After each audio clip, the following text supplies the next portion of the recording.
Extra, extra, read all about it is a saying people have heard for decades when it comes to receiving news and other information. Before, people had to wait for information to be printed before being able to read it. But with the rise of social media and the internet, information is able to be shared faster than ever. This is causing problems as many media outlets face the battle against hot news misappropriation. But we're getting ahead of ourselves. Let's take it back all the way to the beginning.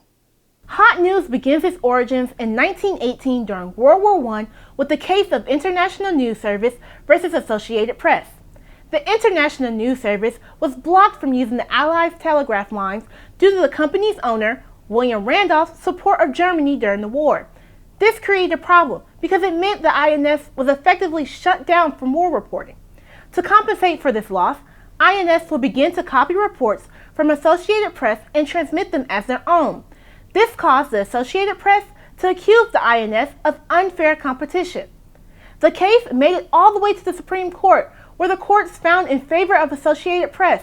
The quote, Supreme Court described hot news misappropriation as an unfair competition doctrine that creates quasi-property rights for a limited time and factual information gathered at a cost.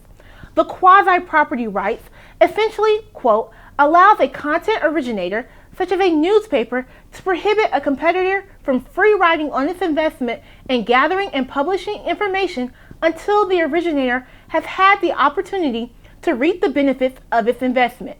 End quote.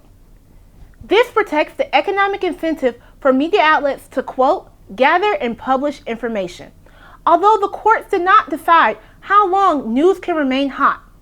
After this ruling, news is now considered property to media outlets.